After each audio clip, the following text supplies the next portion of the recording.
The wreckage from a Tuskegee Airmen airplane is recovered from the bottom of Lake Huron and brought to dry land thanks to many years of efforts by divers, archaeologists, and historians, and will soon make its way to the Tuskegee Airmen National Museum in Detroit. Here in the International Flag Plaza, a new memorial is unveiled. The Tuskegee Airmen were African American men and women who decided to fight for their country during World War II. President Roosevelt put out a call and said, we have a cause to fight, and African Americans actually had to fight for the right to fight in World War II.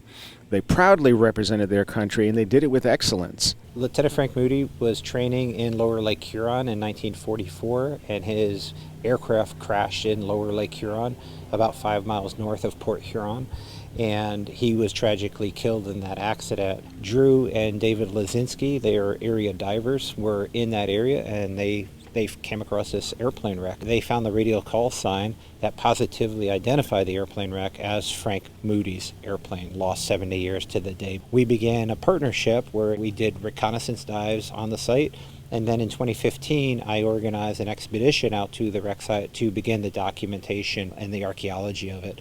It was at that time that we met with the Tuskegee Museum, and over the years we kind of formulated a permit to recover the aircraft in its entirety, eventually, between the state of Michigan and the Tuskegee Museum in Detroit. We want to tell the world what the Tuskegee Airmen went through and did for the United States of America during World War II.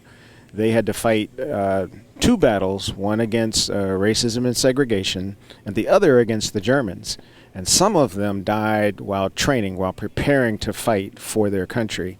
Frank Moody was one of those. He crashed here in Lake Huron, and we're trying to recover his aircraft to memorialize him and others who also perished in training. The project this season culminated in the recovery of the weaponry from the aircraft. So we bought up the cannon. We also bought up the 2 forward fuselage machine guns and the wing guns, so 4 machine guns and the cannon today. So over the course of the last couple of weeks, we probably recovered 500 or so individual artifacts, so quite a lot of materials.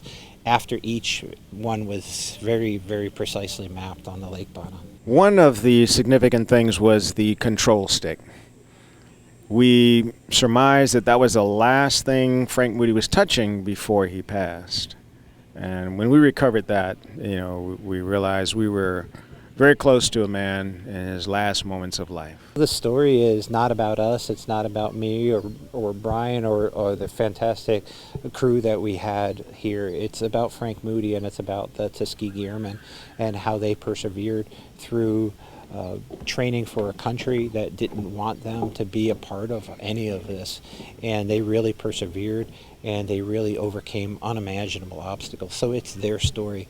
And their story is, we're just being allowed to share that story with everyone else. This monument now stands as a reminder of the sacrifices and heroism of the Tuskegee Airmen. And as the plane artifacts are now being prepared for their permanent home at the museum in Detroit, there are still 3 plane wrecks from the Tuskegee Airmen yet to be discovered in Lake Huron. And as those are found, we look forward to those stories being told as well. For EBW TV, I'm Annie Naraki.